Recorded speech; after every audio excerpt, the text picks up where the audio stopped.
selesai? Baik, Ibu akan absensi terlebih dahulu.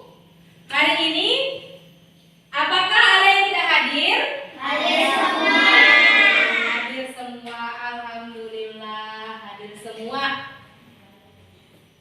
Kita sebagai generasi penerus memang sepantasnya, selainnya untuk giat dalam belajar.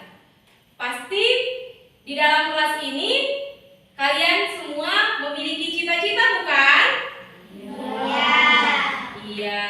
Kalau kalian tidak masuk sehari, pasti kalian akan ketinggalan materi atau pelajaran hari ini. Baik. Baik anak-anak, hari ini kita belajar apa?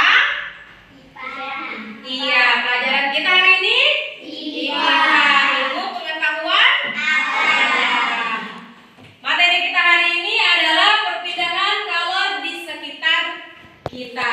Tujuan pembelajaran pada hari ini: 1. Siswa dapat mengidentifikasi konsep perpindahan kalor secara konduksi. 2. Melalui percobaan, siswa dapat membedakan mana benda yang konduktor dan mana benda yang isolator. Dan yang ketiga, melalui diskusi, siswa dapat melaporkan pengamatan mengenai perpindahan kalor secara konduksi. Sebelum kita masuk pada materi kita hari ini tentang perpindahan kalor di sekitar kita, apakah kalian masih ingat pelajaran minggu kemarin? Tentang apa?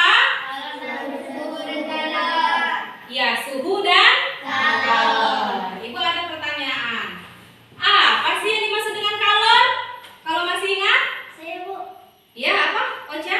Kalor adalah salah satu energi yang dapat diterima dan dilemparkan oleh suatu benda. Iya, benar. Tepuk tangan dulu untuk Ocha.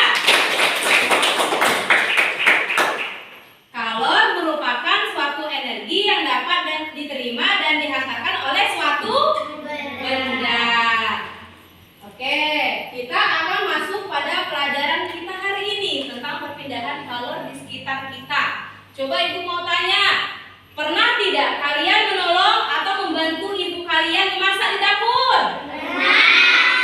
Iya, pasti pernah. Ketika kalian membantu ibu kalian masak di dapur, pasti kalian ada kompor kan untuk memasak? Iya, ketika kalian berada di dekat kompor, ketika kompor itu dinyalakan, apa sih yang kalian rasakan? Panas. Nah, peristiwa itulah perpindahan panas. Mengapa? Karena udara yang dihasilkan dari kompor yang menyala itu udara panas. Nah, panas, kita berbicara tentang panas. Perpindahan panas itu terbagi menjadi 3, yakni konduksi, konveksi, dan radiasi. Nah, hari ini kita akan belajar tentang perpindahan kalor secara konduksi. Silakan buka bukunya halaman 73.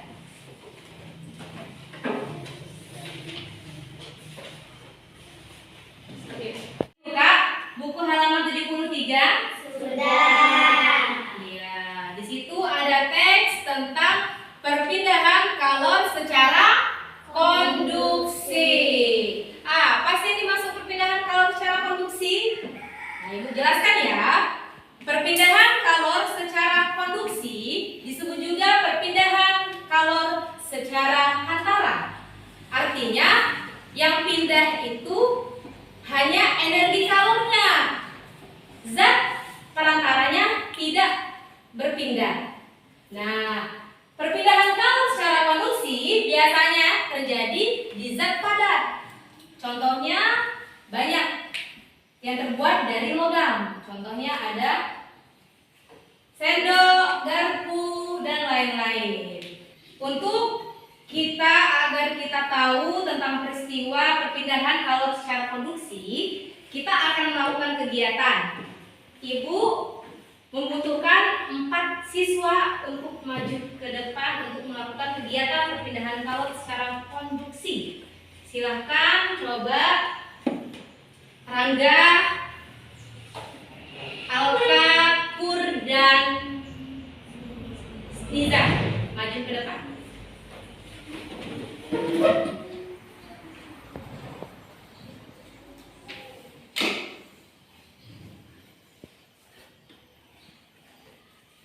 Ini perhatikan ke depan ya, sambil disimak.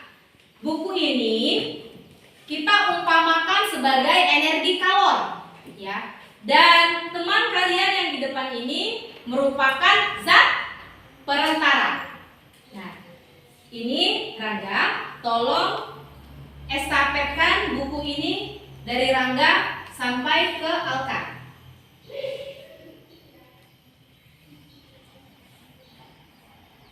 Nah, dari kegiatan ini kalian bisa lihat apa yang berpindah di sini? Bukunya.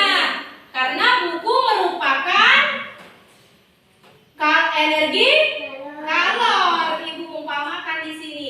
Dan teman kalian yang di depan sini sebagai apa? Sebagai zat perantara. Jadi, kalian sampai di sini paham tidak perpindahan kalor secara konduksi? Paham. Silahkan untuk kalian berempat, terima kasih. Silahkan kembali ke tempat duduknya masing-masing. Berbicara tentang panas atau kalor, ternyata ada benda yang dapat menghantarkan panas secara baik dan ada benda yang tidak dapat menghantarkan panas. Ibu jelaskan ya, benda yang dapat menghantarkan panas secara baik itu disebut dengan konduktor. Jadi kalau benda yang tidak dapat menghantarkan panas itu disebut apa? Isolator. Coba sebutkan dulu benda yang termasuk ke dalam konduktor. Siapa yang tahu? Saya, Bu. Ya, silakan Alka. Sendok. Sendok, apa lagi? Ayo Rangga. Wajan. Terus apa lagi? Garpu. Iya, benar. Tepuk tangan dulu untuk Alka, Rangga, dan Rasti. Nah, lalu apa saja sih benda-benda yang termasuk ke dalam benda-benda yang tidak dapat menghantarkan panas atau disebut dengan isolator? Ada yang bisa menjawab? Saya, Bu. Ya, silakan Feby. Sumpit, apa lagi? Angel, gayung, terus Galon. galon. Iya, benar, bisa. Tepuk tangan dulu untuk ketiga teman kita.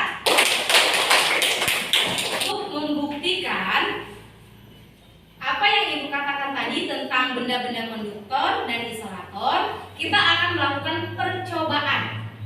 Percobaan ini akan dilakukan oleh kalian dan kelompok kalian. Jadi, sekarang silakan bentuk kelompok. Masing-masing kelompok itu 4 orang, boleh 3 orang. Silakan buat 4 kelompok. Sudah dibuat kelompoknya? Oke, sudah. Di sini Ibu akan membagikan lembar pengamatan untuk percobaan yang akan kita lakukan. Ini kelompok 1, kelompok 2, kelompok 3, kelompok 4.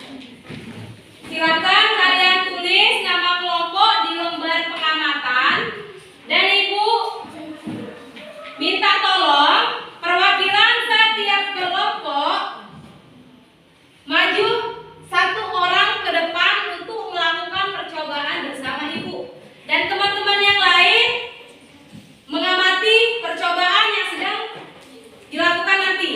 Paham? Silakan masing-masing perwakilan per kelompok untuk maju ke depan.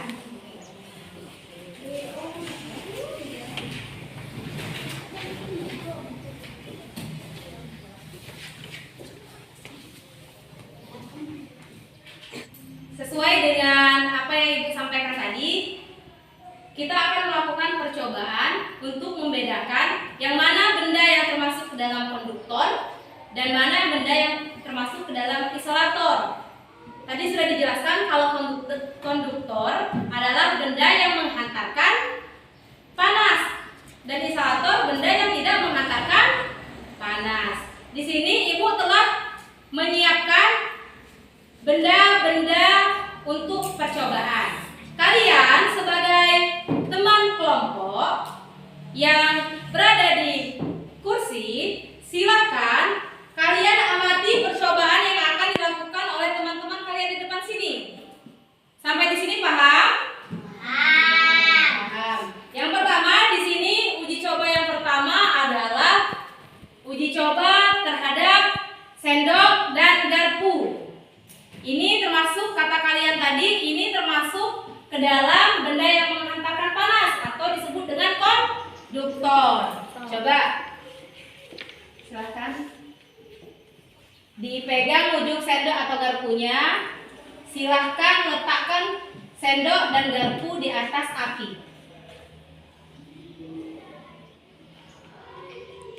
Setelah itu, coba kalian rasakan ujung sendok yang kalian panaskan tadi. Apa yang kalian rasakan?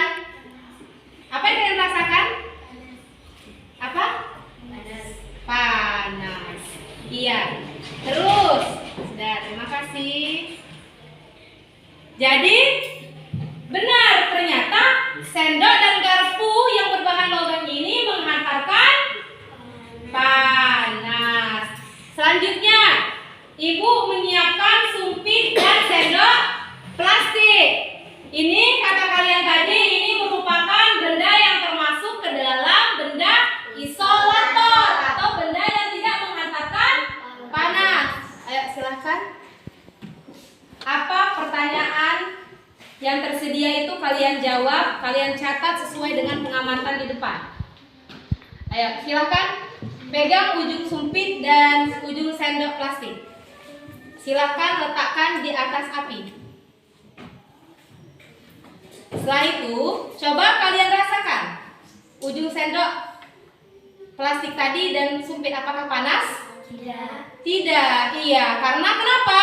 Karena semua benda yang berbahan plastik itu tidak menghantarkan panas. Kalau berbahan plastik ditaruhkan di api, dia akan terbakar. Sudah. Terima kasih ya, silahkan duduk kembali ke tempatnya dan silahkan mulai isi diskusi yang Ibu berikan tadi. Sudah kalian mengisi diskusi yang Ibu berikan tadi? Sudah.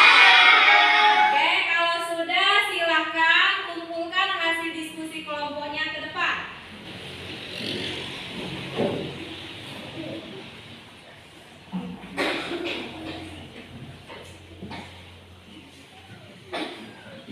Ibu telah melakukan penilaian terhadap diskusi yang telah kalian kerjakan tadi. Semua hasil diskusi kalian, alhamdulillah kalian menjawab dengan baik dan semua nilainya baik semua. Sampai di sini artinya anak-anak Ibu sudah paham bukan tentang perpindahan kalor secara konduksi dan cara membedakan yang mana benda konduktor dan isolator?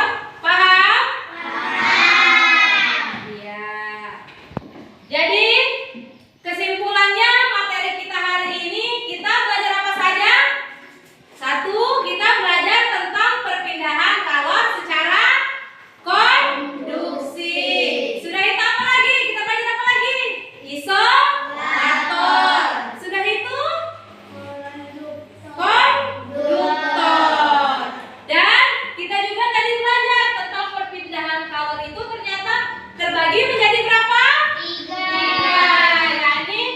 Konduksi, konveksi, dan radiasi. Coba sekarang silakan bukunya ditutup. Silakan persiapan untuk pulang. Sebelum kita tutup pelajaran pada hari ini, alangkah kebaiknya kita membaca doa